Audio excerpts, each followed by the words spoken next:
de expiações, mas na certeza, plena certeza em nosso Senhor Jesus, que haveremos de vencer, custe o que custar.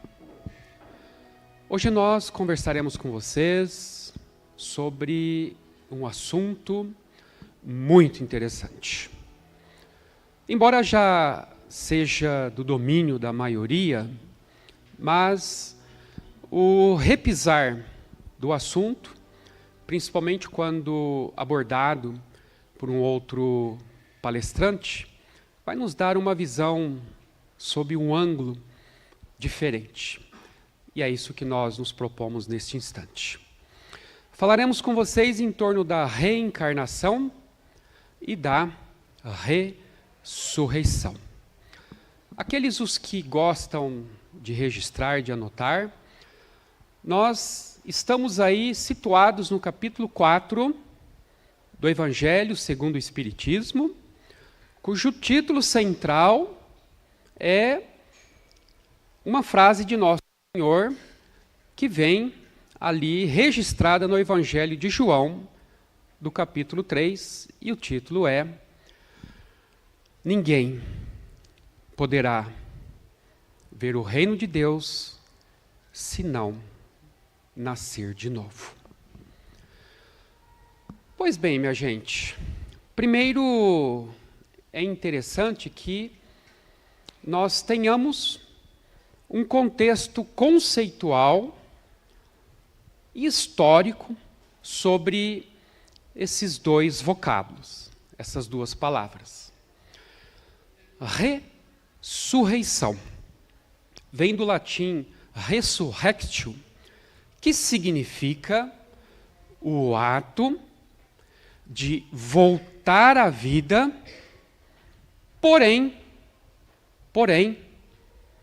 no mesmo corpo que aquela alma, aquele espírito havia ocupado, independentemente do tempo transcorrido. O que quer dizer isso, Jorge?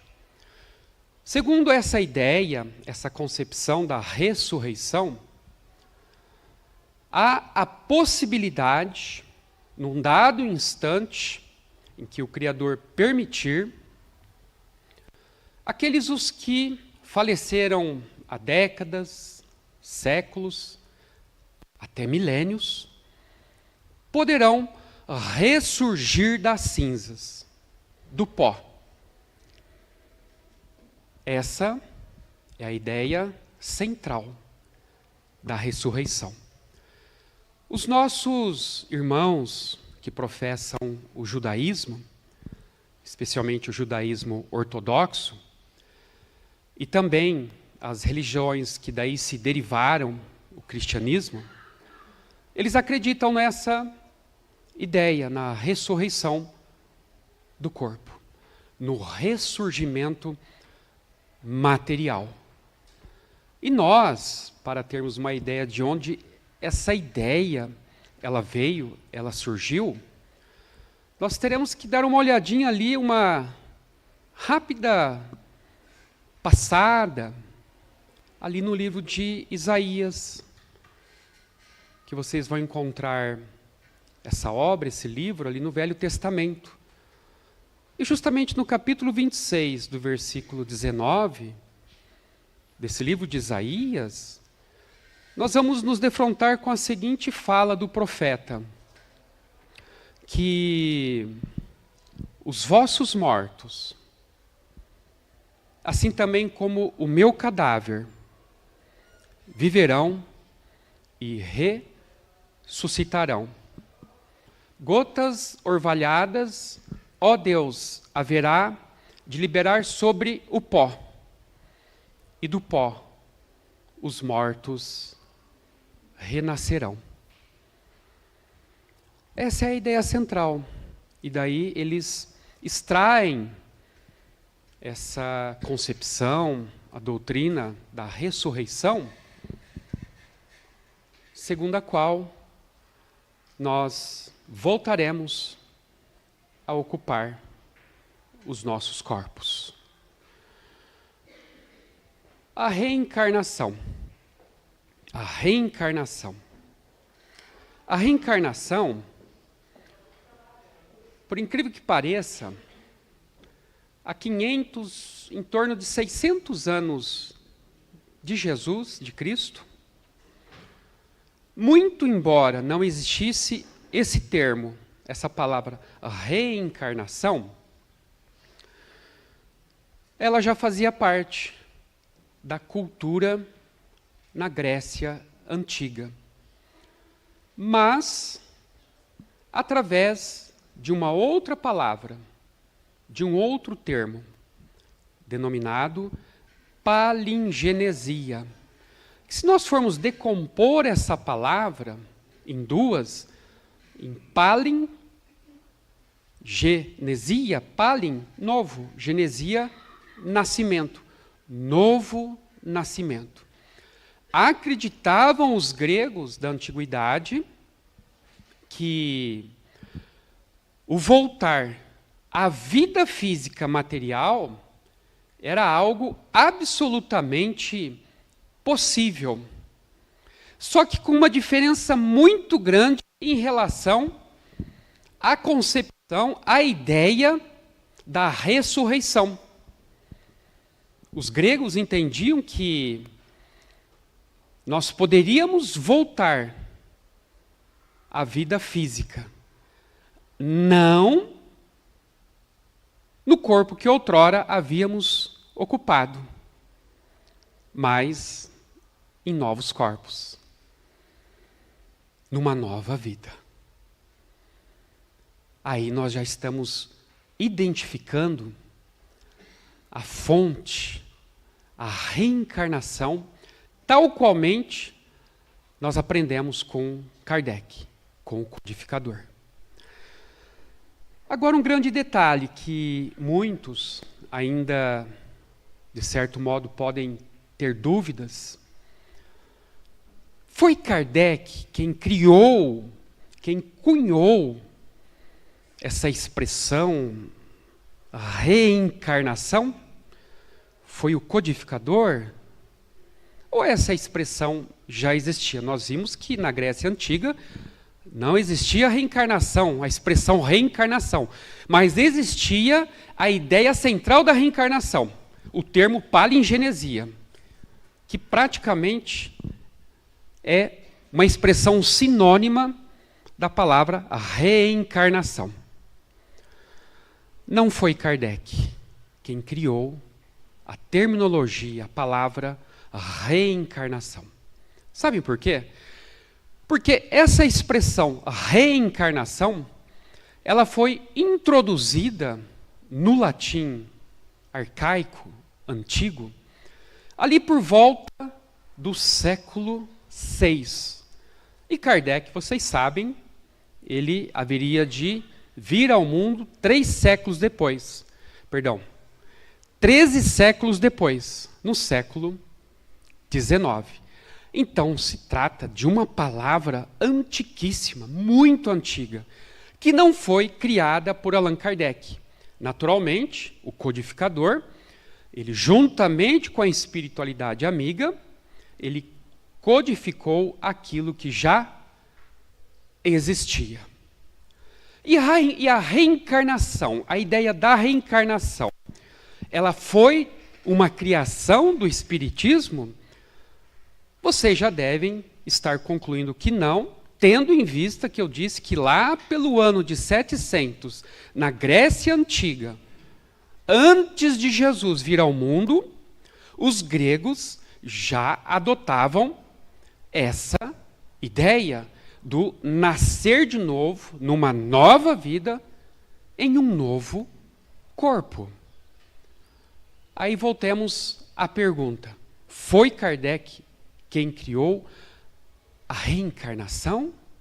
O Espiritismo criou essa ideia? É claro que não, porque se trata de um conceito, de uma ideia tão antiga quanto antiga é a humanidade. Como assim, Jorge? Me explica. Eu explico. Gente, é de pasmar Mas, se vocês notarem que dentro da arqueologia, foram feitas escavações em que, num determinado sítio escavatório, eles encontraram corpos sepultados e depois fizeram a datação pelo carbono 14 e se constatou que aqueles corpos, que aquela civilização, aquele povo havia vivido em torno de 12 mil anos atrás. 12 mil anos atrás. Se nós formos recuar a régua da história para 12 mil anos atrás, nós vamos entrar na idade da pedra lascada. Ou seja, quando ainda éramos muito primitivos.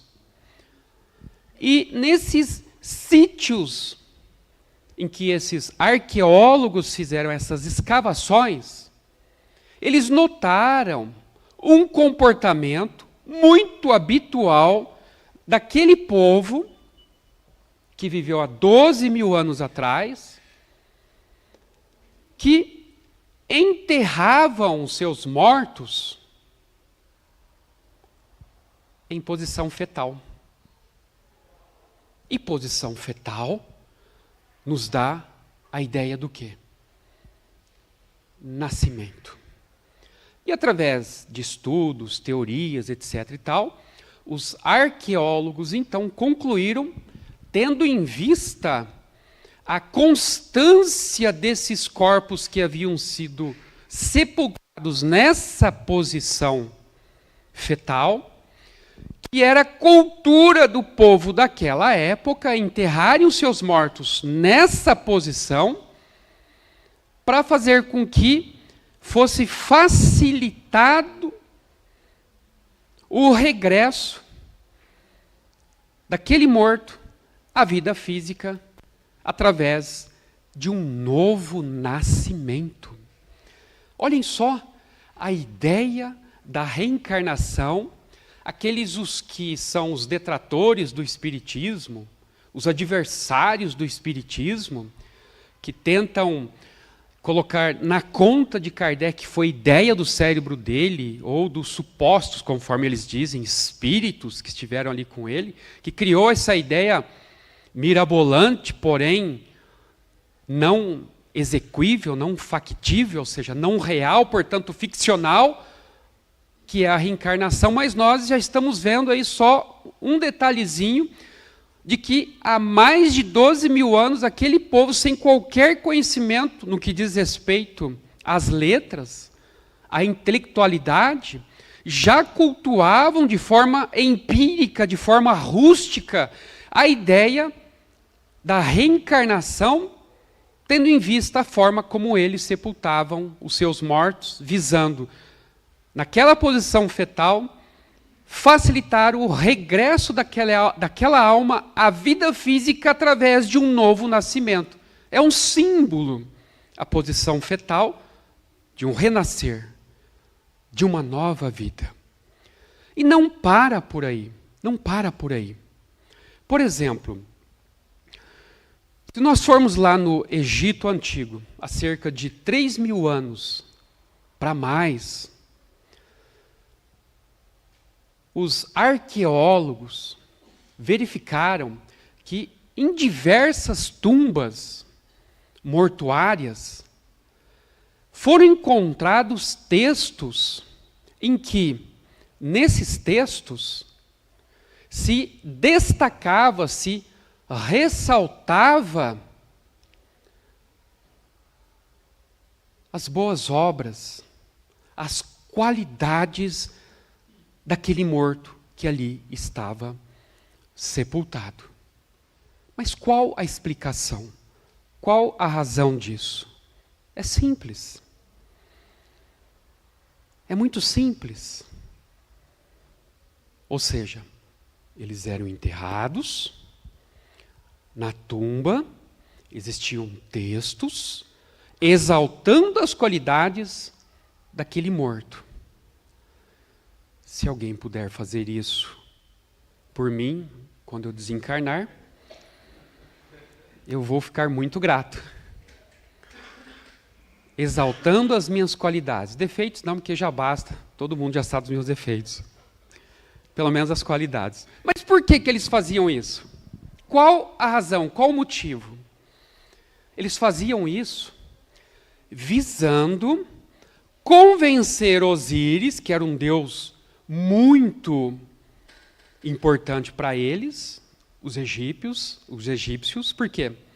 Deus da fertilidade, Deus dos renascimentos. Era ele quem permitia quem voltava à vida ou não, dependendo do que aquele cidadão havia feito aqui na terra.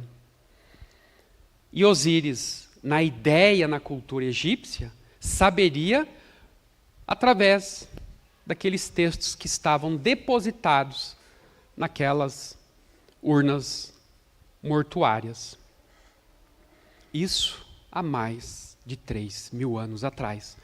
A preocupação dos egípcios em estabelecerem ali a exaltação das virtudes daquele que havia partido, para que Osíris, no outro lado da vida, olhem só, imortalidade, quando levantasse aquela ficha daquele cidadão, verificasse que ele poderia ser agraciado com a possibilidade do retorno aqui na Terra. Por acaso, na mente de vocês, Moisés, Sônia, obrigado aí pela força, gente. Obrigadão aí pela força. A Paula, maridão aí. Pois eu vou vendo mais outros. Por acaso passou pela mente de vocês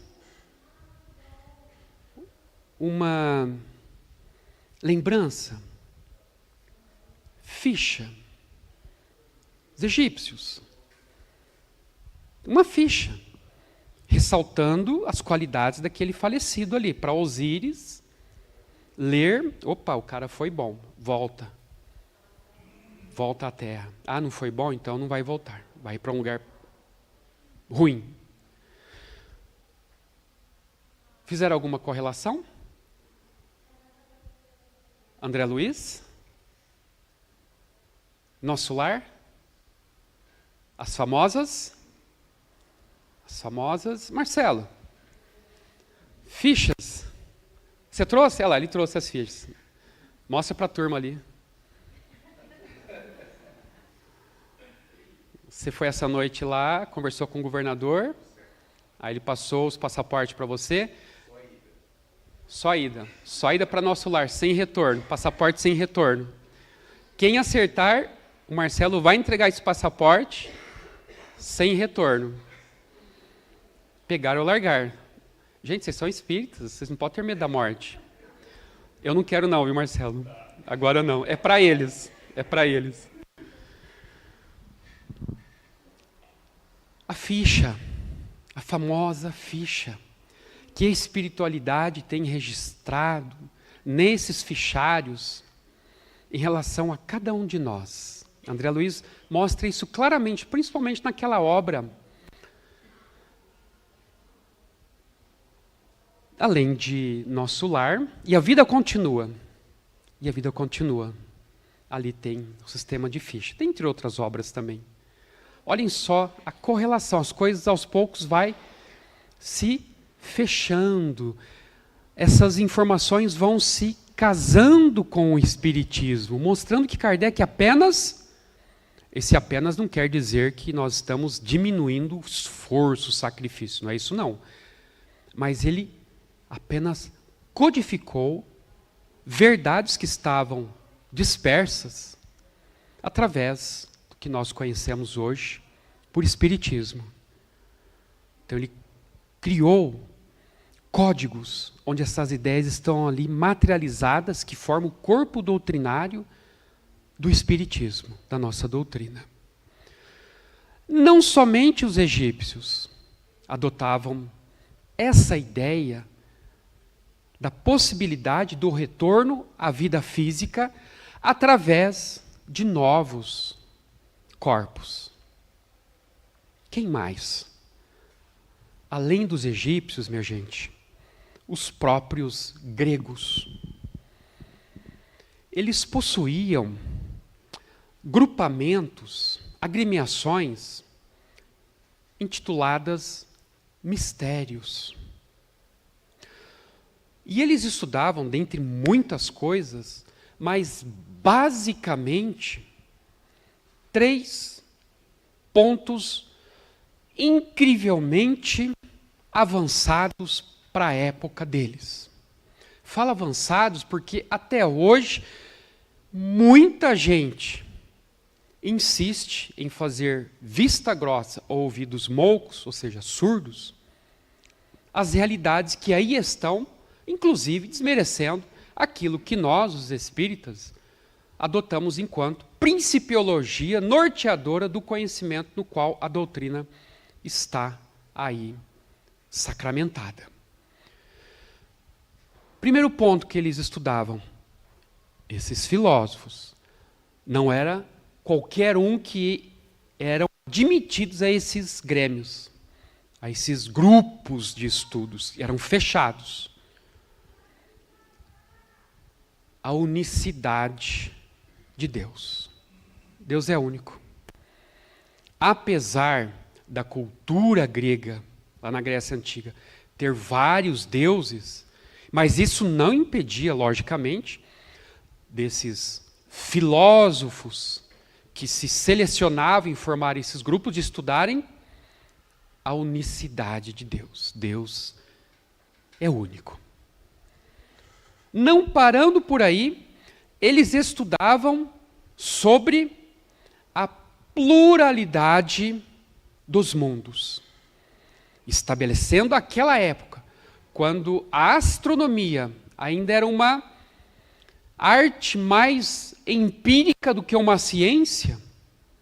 Eles entendiam o universo através dos sentidos e mesmo assim estavam avançados sem quaisquer instrumentos que nós temos hoje, já admitiam que a Terra não era o único planeta existente no universo, mas que existiam muitos e muitos planetas. Agora vem a parte mais interessante para nós. Alguém pode dar um palpite? Qual seria essa parte interessante? Essa terceira ideia para sair daqui com o passaporte para o além? Para o nosso lar? Não vai, Paula? Não? Agora não. Deixa mais para frente, né? Tá certo. Um pouquinho? Tá certo. Terceira ideia. Estudavam a multiplicidade das existências. A multiplicidade das existências. A exemplo dessa multiplicidade das existências, Pitágoras, o grande matemático grego, que viveu ali por volta de 570 antes de Jesus Cristo,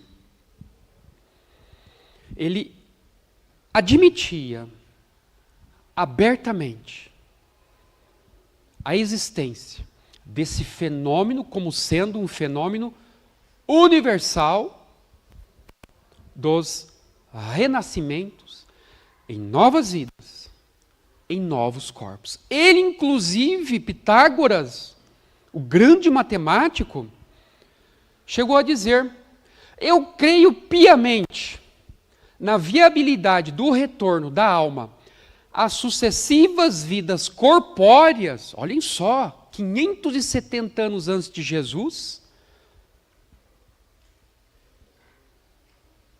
E lembrando que em 1857, Kardec estava publicando a primeira obra, o Livro dos Espíritos, tratando dessas questões. Vejam quantos séculos depois. Pitágoras chegou a dizer: mas eu acredito piamente nessa ideia, nessa realidade, que eu já tive informações precisas das pitonisas, médiums, olhem que coisa curiosa, de que eu já fui agricultor, comerciante, já fui guerreiro troiano, pasmem, pasmem. Ele disse, Pitágoras, já fui, em outras vidas, prostituta.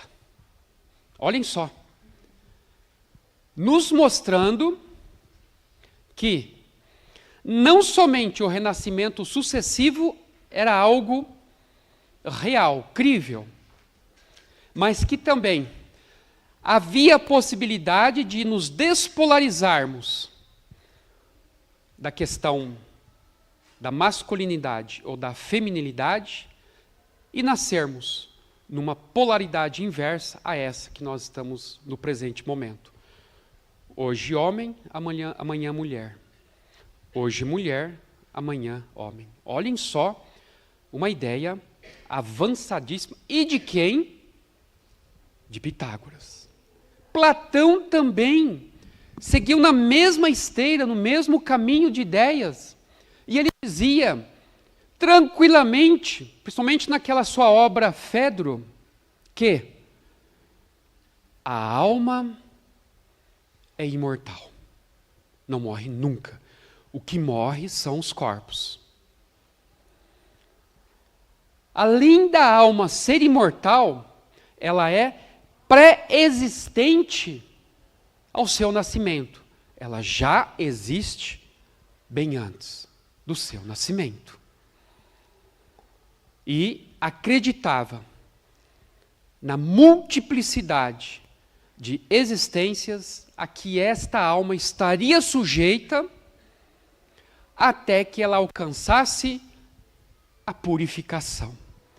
E olhem que dado curioso de Platão. Ele dizia, na concepção dele, que havia uma escala de 1 a 9, que ele denominava níveis de evolução. O 1 era uma evolução primitiva, o nível 1. O nível 9, uma evolução em que a alma já tinha adquirido o progresso, a purificação. Por acaso vocês conseguiram se lembrar ou correlacionar essa escala de Platão com a escala... O pessoal está com medo, Marcelo. Não tem como conversar com o pessoal lá da espiritualidade, são seus amigos? Ah, pode. Ele falou que acabou de receber um telégrafo do além ali, que agora recarimbaram os passaportes, é com o retorno.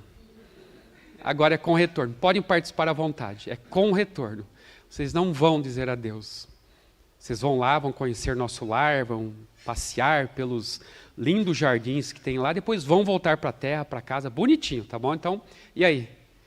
Conseguiram correlacionar essa escala progressiva de progressão, de evolução da alma, com a escala, questão de número 100, do livro dos Espíritos? O Fernando pegou aqui no vácuo, tá valendo, Marcelo? Tá? Que sorte a sua, hein? Ele só participou depois dessa daí que veio esse carimbo aí, né? Olha lá, o nada tonto, você viu só?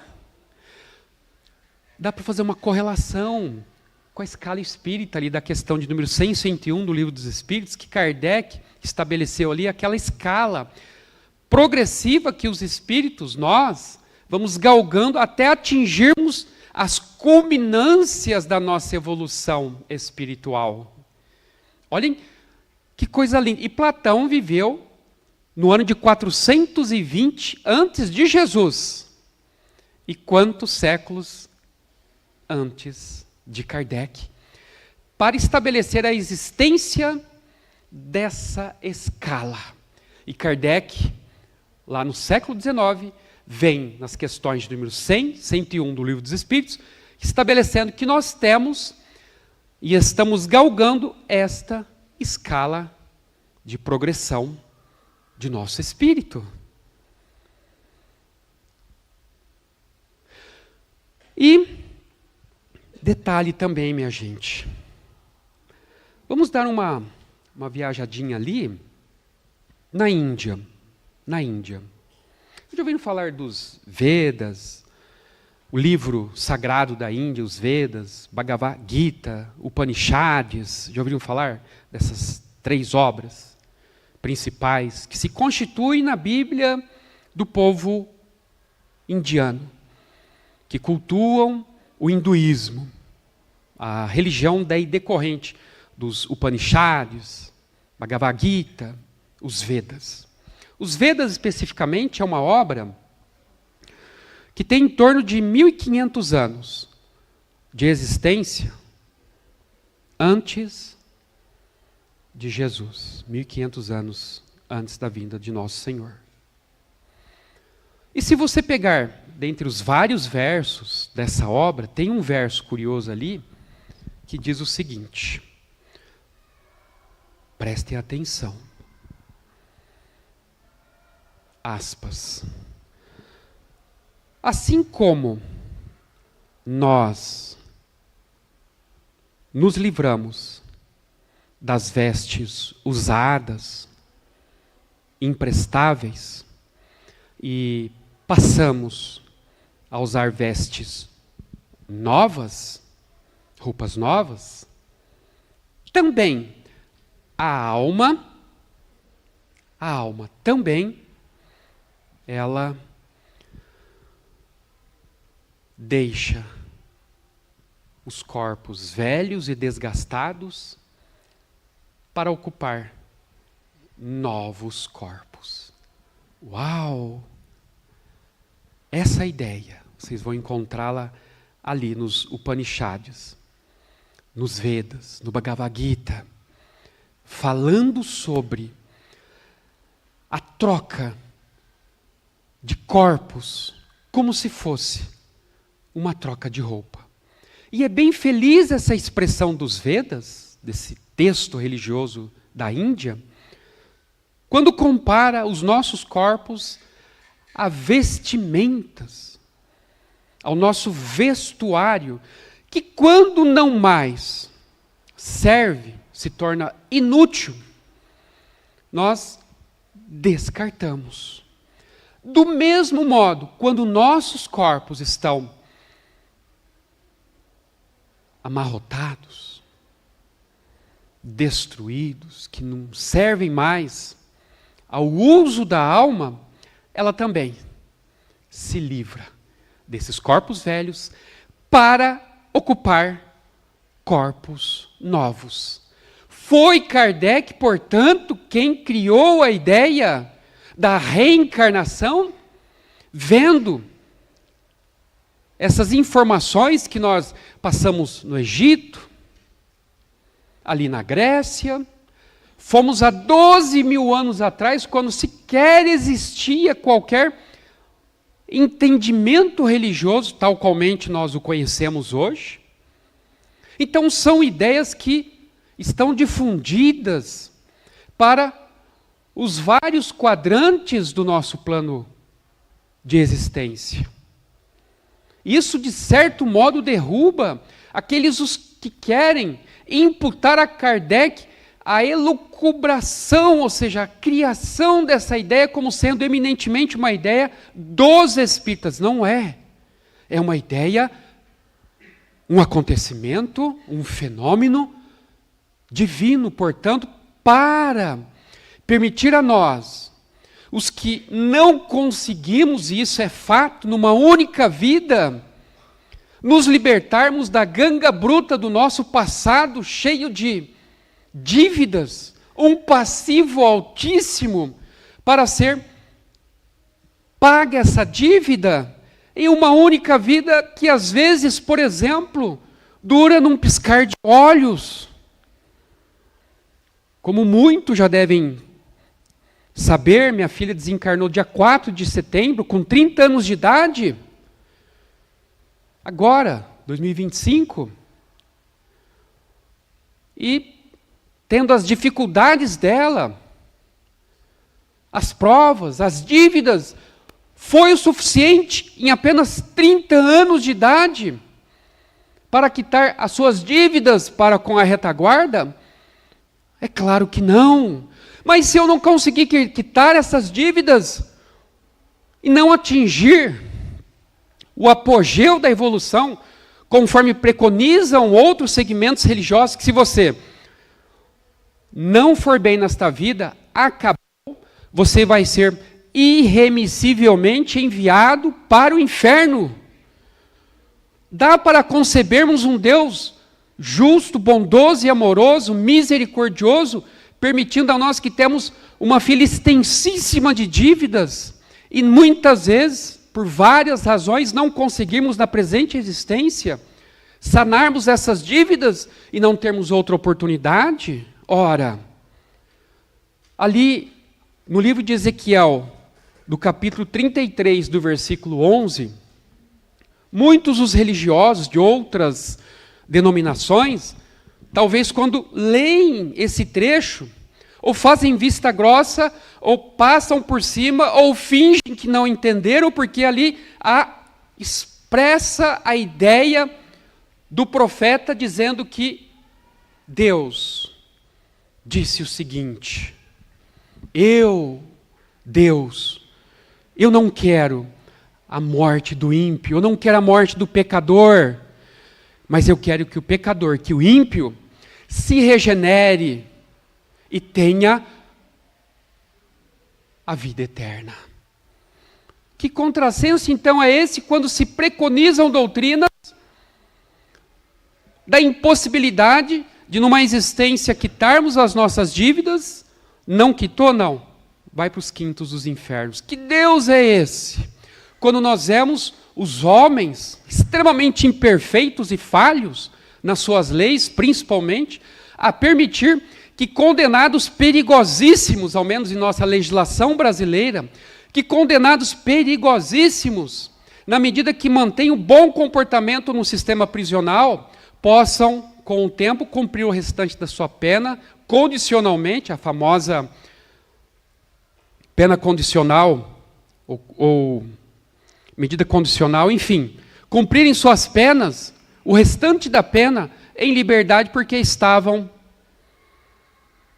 a liberdade condicional, porque estavam no bom comportamento. É apequenar demais a divina providência. É nós mostrarmos que esses homens corruptos que nós temos aí no poder, que são os nossos legisladores, sejam melhores do que Deus, permitindo que aqueles, os criminosos, condenados, perigosos, possam progredir na pena a ponto de um dia serem ressocializados, estarem em liberdade conosco. Então nós precisamos parar de fazer da divindade uma visão meramente antropomórfica. Como assim? Na verdade, segundo nós vemos lá no Gênesis, quando Deus criou Adão do barro, a descrição do texto é: e Deus fez o homem à sua imagem e semelhança.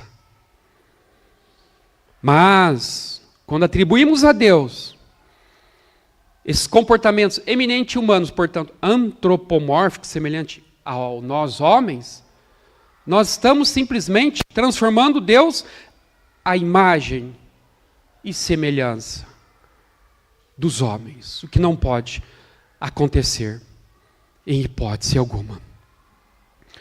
Vamos dar uma viajada ali no sul da França e vamos nos defrontar com um povo conhecido como os cátaros. Eram cristãos que procuravam manter as ideias do cristianismo primitivo. E dentre as várias ideias que esses cátaros, esses povos, procuravam seguir, para desconforto do papado e da vossa santidade da época, lá no ano de 1100, os cátaros professavam uma ideia monstruosa para a vossa santidade, todo o papado. Monstruosa, feia, abominável. Que ideia era essa? Os cátaros, eles professavam no seu sistema de crença, de fé, da necessidade inarredável da alma ter que voltar à vida física. Olhem só, voltar à vida física em novos corpos, em novas vidas, em novas oportunidades. E olha que coisa curiosa. Os renascimentos seriam difíceis se nesta vida a alma não seguisse os preceitos de Jesus. Os renascimentos seriam tranquilos se aquela alma tivesse uma existência pautada em Jesus. E por conta disso, o Papa Inocêncio ficou muito bravinho e deu ordem. Mandou o exército, o representante direto de Deus aqui na terra. Falava com Deus, viu, Marcelo? Falava com Deus. Tinha um telefone direto lá com Deus. Eu sou o representante de Deus aqui na terra. Sou seu embaixador. Eu, enquanto embaixador de Deus, decreto a morte dos cátaros. Mandou o exército lá que dizimou todo aquele povo. Por causa do quê? Dessas ideias monstruosas, porque eles pregavam a reencarnação. Obviamente não com essa expressão, mas o nascer de novo em novos corpos. E Jesus, minha gente, é a base fundamental da reencarnação. Quando nós vamos ali no Evangelho de Mateus, capítulo 11, versículos 1, 12 a 15. Versículos esses que tratam sobre João Batista e Elias, que vocês já conhecem essa passagem. João Batista e Elias. É Jesus dizendo que João Batista era Elias, que haveria de vir. Jesus falou expressamente, espancou qualquer dúvida a respeito. E também, ali em João, do capítulo 3, vocês aceitam? Água fluida? No capítulo 3, versículos 1 a 12, quando ele tem aquele diálogo fabuloso com quem acertar vai passar de 2025 para 2026.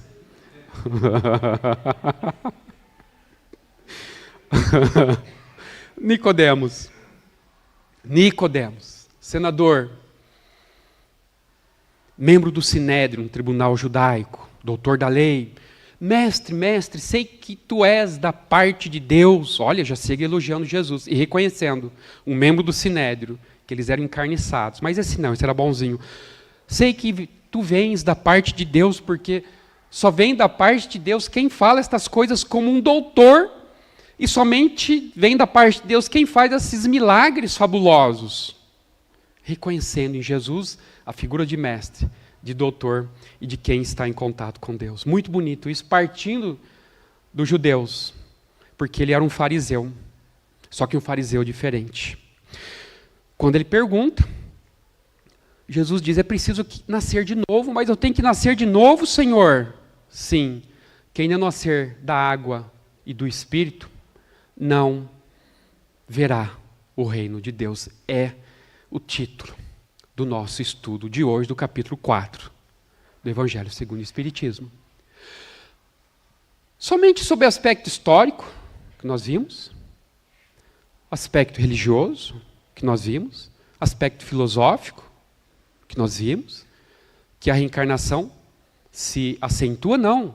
A ciência também, para nós encerrarmos. Prometo que não vou massacrá-los, mas vamos encerrar.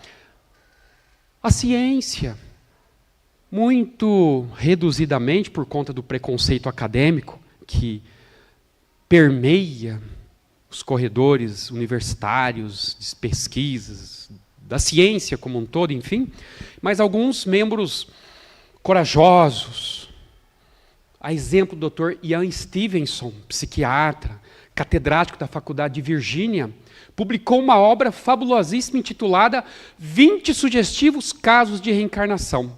De mais de 2.000 casos, ele passou ali pelo filtro da racionalidade pura e disse, são 20 casos que não há como não dizer que não existe. Cientificamente falando, a reencarnação. Por isso ele transformou em 20 casos que deu nome ao seu livro, 20 sugestivos casos de reencarnação, porque quando ele teve certeza, colocando as suas credenciais de pesquisador, psiquiatra, enfim, ali, na metralha da crítica severa dos materialistas, ele publicou, sem qualquer medo. E mais curiosamente também, uma outra obra do Dr. Brian Weiss, intitulada Muitas Vidas, Muitos Mestres, em que a paciente Catherine foi submetida a um tratamento psicoterapêutico há mais de 18 meses pelo método convencional da psicoterapia, sem resultado, porque ela tinha fobias, síndrome do pânico, medo absurdo de água, não conseguia ingerir comprimidos porque ela engasgava. E aí ele pensou, bom, pelo método convencional não está dando, vamos fazer um método hipnológico de regressão de memória até essa vida, porque ele era extremamente cético, nem sequer fazia ideia, passava na sua ideia a reencarnação, regressão do hoje até a vida intrauterina e ponto, dali para trás não existia mais nada. Mas o que aconteceu? Na medida que ele foi até uma certa idade, até os 3 anos, e a menina ali, a Catherine,